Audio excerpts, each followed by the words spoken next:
Friends, ఈరోజు మీకు నేను పులిహారకాయ ఎలా చేసుకోవాలో చేసి చూపిస్తాను. ఇది మామిడికాయల సీజన్ కదా, మనం ఇలా రకరకాలు చేసుకుని ఫ్రెష్గా తింటే బాగుంటుంది. మరి లక్ష్మీస్ కిచెన్కి దర్బార్ లక్ష్మీ అన్నపూర్ణ స్వాగతం. ఇందుకోసం ముందుగా ఒక 3 స్పూన్ల ఆవాలు తీసుకోండి. నేను దీనిలో ఈ వీడియోలో 4.5 స్పూన్లు తీసుకున్నట్టు చూపిస్తున్నాను. అంటే నేను తీసుకున్న మామిడికాయకి ఇది సరిపోతుంది అనుకున్నాను, కానీ ఇది ఆవాలు ఎక్కువయ్యాయి అనమాట. అందుకని మీరు 3 స్పూన్లు మాత్రమే తీసుకోండి. ఒక్కోసారి ఆవాలు ఘాటును బట్టి తేడా ఉంటుందన్నమాట. సో అలా తీసుకుంటే కాస్త ఉప్పు చేర్చి ఇలా మిక్సీ పట్టుకోవాలి. ఆ మిక్సీ పట్టుకున్నప్పుడు ఏంటంటే ఆవగింజ లేకుండా ఉండేలా పట్టుకోవాలన్నమాట. అలా పట్టుకున్న దాన్ని ఒక కప్పులోకి తీసుకోవాలి. తీసుకుని దానిలో కొద్దిగా నీరు చేరుస్తూను ఉండలు లేకుండా బాగా కలిపి పెట్టుకోవాలి. అంటే మరీ పల్చగా చేసేయకూడదు, కొంచెం చిక్కటి దోసపిండి ఉంటుంది చూడండి, అలాగే చేసుకోవాలన్నమాట. దాన్ని ఇలా అస్సలు ఉండలు లేకుండా కలపాలన్నమాట. చూస్తారా, ఇలా ఉండలు లేకుండా ఇలా కలపాలి. ఎక్కడైనా మధ్యలో ఉండుంటే స్పూన్ తోటి అదిమి దాన్ని మెత్తగా ఇలా చేసేసుకొని వీటిని మళ్ళీ ఇప్పుడు ఇలా చేసుకున్న దాన్ని మనం స్టవ్ మీద మూకుడు పెట్టుకుని దానిలో కొద్దిగా నీళ్లు వేయకుండా డైరెక్ట్గా వేసేస్తే అది అంటుకుపోతుంది అనమాట మూకుడికి. దీనిలో వేసుకుని దీన్ని ఇలా సిమ్లో పెట్టుకుని కలుపుతూ ఉండాలన్నమాట. ఒక పొంగు వచ్చేదాకా, ఒక పొంగు రావాలి. మరీ ఉడికిపోవడం కాదు, కానీ పొంగు రావాలన్నమాట.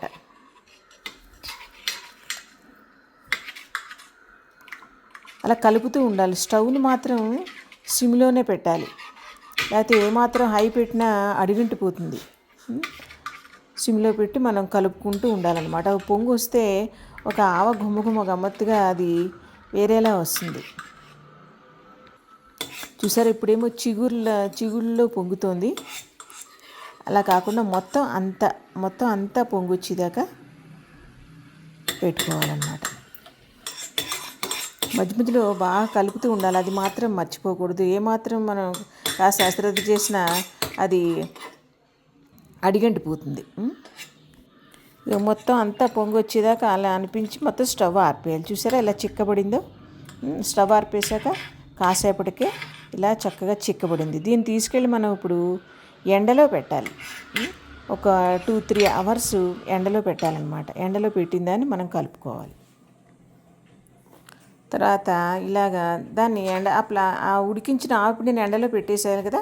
ఒక 2-3 అవర్స్ అలా పెట్టేసి ఇప్పుడు మనం ఒక పుల్లటి మామిడికాయని తీసుకుని కడిగి పొడిగా ఉండేలా శుభ్రంగా తుడిచేసుకుని చిన్న చిన్న ముక్కలు కోసుకుని రెడీ చేసుకోవాలి. చూసారా, పుల్లటి మామిడికాయ తీసుకున్నాను. నేను మామిడికాయ అంతా తీసుకోవట్లేదు. ఇందాక నేను చెప్పినట్టుగా మొత్తం అంతా తీసుకుంటే సరిపోను. నేను ఈ 2 చెక్కలే తీసుకున్నట్టుగా చూపించాను అనమాట ఇక్కడ మీకు. సో ఇంత తీసుకున్న దానికి ఆవపిండి నేను చెప్పాను కదా, 3 స్పూన్లే తీసుకోండి. ఇప్పుడు ఇలా కోసుకున్న మామిడికాయని తొక్క లేకుండానే తొక్క తీయకూడదు, తొక్కతోనే కోసేయాలన్నమాట. ఇలా చిన్న చిన్న ముక్కలు చేసుకోవాలి. సన్నగా అలాగా కట్ చేసుకుని వాటిని మళ్ళీ చిన్న చిన్న ముక్కల కింద కట్ చేసుకోవాలి. కాయ మాత్రం పుల్లగా ఉండాలండి. పులుపు లేకపోతే మన పులిహోరకాయ మళ్ళీ రుచి రాదు. ఏ ఊరగాయ అయినా అంతే కదా, మామిడికాయ పులుపు ఉంటేనే దాని రుచి. మరి అని సరే అలా చిన్న చిన్న ముక్కల్లా కోసేసుకుని వీటిని అన్నిటినీ ఒక బౌల్లోకి తీసుకోవాలి. పెద్ద బౌల్లోకి తీసుకుని అక్కడ ఉంది కదా పక్కనే పెట్టాను, దీనిలోకి తీసుకుని ఇప్పుడు దీనిలోకి ఒక 5 చెంచాల కారం వేసుకోవాలి. 5 చెంచాల 3 మ్యాంగోస్ కారం. నేను ఎప్పుడు అదే వేస్తాను, మీకు తెలుసు కదా. 3 మ్యాంగోస్ కారం 5 చెంచాలు. ఇది మనం తర్వాత ఒకవేళ అదే సేమ్ చెంచా చూసారా, 3 స్పూన్ల ఆవాలు, 5 చెంచాల కారం, కొద్దిగా పసుపు, తగినంత ఉప్పు కూడా మనం తర్వాత అంతా కలుపుకోవడం అయిన తర్వాత మళ్ళీ సరిపోతే మళ్ళీ వేసుకోవచ్చు. ముందే ఎక్కువ వేస్తే దాన్ని తగ్గించడం కష్టం, తక్కువైతే వేసుకోవచ్చు. కానీ ఇవన్నీ మీ అందరికీ తెలిసిన పాయింట్సే అనుకోండి. మరి అది కలుపుతున్నప్పుడు మరి ఏదో ఒకటి మాట్లాడుతూ ఉండాలి కదా, అందుకని కొత్త పాయింట్లు మీకు తెలిసిన పాయింట్లనే చెప్తున్నాను అనమాట. ఇలా కలిపేసుకుని ఇప్పుడు నేను చిన్న గ్లాసుడు నువ్వుల నూనె తీసుకున్నాను, పచ్చి నూనె తీసుకుని నూనె వేసి కలిపి ఆ గ్లాసుడు వెయిట్లే కొంత నూనెని ఉంచుతున్నాను, మళ్ళీ పోపు వేయాలన్నమాట. ఆ పోపు కోసం అది ఉపయోగించుకుందాం. ఇలా నూనె వేసి కలిపేసుకుని బాగా మంచిగా అంతా కలిసేలాగా కలుపుకోవాలన్నమాట. ఇది కలిపేసిన తర్వాత మనం అలా మళ్ళీ సాయంకాలం 2-3 గంటలు అనుకున్నాం కదా, ఆ ఆవపిండి ఇదాకా దీన్ని ఇలా మూత పెట్టేసి ఉంచుకుంటే ఆ ఉప్పు కారం అన్నీ బాగా పులుపు ఉప్పు కలిపి కాస్త పలచగా అవుతుందన్నమాట. పలచగా ఇలాగా మనం మళ్ళీ ఆవపిండి 2-3 గంటలు ఎండేదాకా దీన్ని ఇలా మూత పెట్టేసి ఉంచేసుకోవడమే. ఇక ఆవపిండి చూసారా 3 గంటలు 3 గంటలు ఇంచుమించు ఎండలో పెట్టాను. పైన చూసారా ఒక పొర ఇలా ఎండిపోయినట్టుగా, అంటే ఒక పొరలా ఏర్పడింది అనమాట. దీన్ని తీసుకుని బాగా ఇలా కలిపేసి ఇప్పుడు మనం సిద్ధం చేసుకున్న మామిడికాయ ముక్కలు, కారం ఉప్పు అన్నీ కలిపి మామిడికాయ ముక్కల్ని సిద్ధం చేసుకున్నాం కదా, దానిలో ఇది కలిపేయాలన్నమాట. ఈ ఆవపిండిని చక్కగా దానిలో వేసి బాగా కలిపేయాలి. ఈ ముక్కలు చూద్దాం ఎలా ఉన్నాయి. చూసారా కొంచెం పలచగా అయింది, ఊట అంతా దిగి ఈ 3 గంటలకే పలచగా మంచి ముద్దగా అయింది. చూడండి, మనం కలిపినప్పుడు పొడి పొడిగా ఉంది, కానీ ఇప్పుడు ఉప్పు అన్నీ వేసాం కదా. ఇప్పుడు ఆవపిండిని బాగా తీసి దీనిలో కలిపేయాలి. ఇలా కలిపేసుకున్న దాన్ని ఒక రాత్రి అంతా అలా ఉంచేయాలండి. అలా ఉంచితేనే మొత్తం అన్నీ ఆ రుచులన్నీ ఒకదానికొకటి బాగా ఒక పులుపు ఆవ ఒకదానికొకటి పట్టుకుని ఊరినట్టు అవుతుందన్నమాట. ఎందుకంటే మనం పోపు పెట్టగానే మనకి తినాలనిపిస్తుంది. ఎందుకంటే కరకరలాడుతూ శనగపప్పు అది పోపు, ఇప్పుడు శనగపప్పుతో పోపు వేస్తాను అంటే పోపు కరకరలాడుతూ తినాలనిపిస్తుంది. అందుకని ఒక రాత్రి వదిలేయాలి. ఇక చూసారా మన్నాటికి ఇలా ఉందన్నమాట. మనం దీనిలో కావాలంటే అంత దానిలోనూ పోపు పెట్టేసుకోవచ్చు. మీకు పుల్ల పుల్లగా పప్పులు కావాలంటే, కానీ కరకరలాడుతూ కావాలంటే ఒక బౌల్లో తీసుకుని పోపు పెట్టుకోవాలి.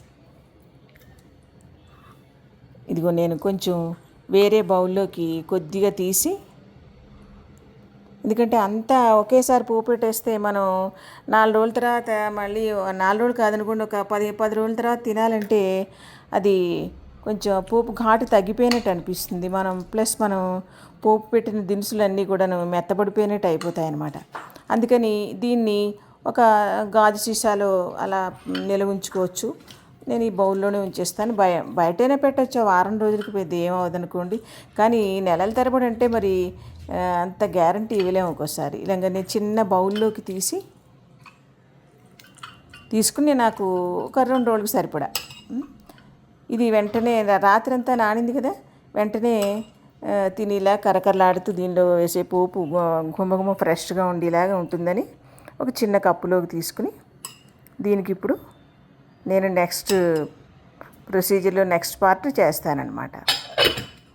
మిగతాది ఒక సీసాలో పెట్టేసుకుని చక్కగా దాన్ని బయట ఒక 1 నెల రోజుల వరకు బయట పర్వాలేదండి. ఆ తర్వాత కొంచెం డౌటే, ఎందుకంటే ఇది కదా మన టెంకలేని ముక్క కదా, అందుకని డౌట్ అనమాట. ఇప్పుడు ఒక చిన్న మూకుడు స్టవ్ మీద పెట్టుకుని ఏదో కొద్దిగా బౌల్లోకి తీసుకున్నాను చూసారా. ఇప్పుడు ఒక చిన్న మూకుడు ఇలాగా స్టవ్ మీద పెట్టుకుని దానిలో ఇందాక మన గ్లాసులో మిగిలింది కదా, ఆ నూనె వేసుకుని దానిలో శనగపప్పు, కొద్దిగా ఆవాలు, పచ్చిమిరపకాయలు, కరివేసి శనగపప్పు, ఆవాలు, కొద్దిగా ఆవాలు, ఇది వేగిన తర్వాత కరివేపాకు, చిన్నగా తరిగి పెట్టుకున్న పచ్చిమిరపకాయ ముక్కలు కూడా, ఇంగువ కూడా అన్నీ వేసి వేగగానే కరివేపాకు ఇవన్నీ వేసుకుని ఈ పోపుని ఆ పచ్చళ్ళలో కలిపేసుకుంటే కొంచెం ఇంగువ పొడి కూడా వేయాలి. అది ఇంగువ పొడి కూడా వేసి ఆ పచ్చళ్ళలో కలిపేసుకుంటే పులిహోరకే రెడీ.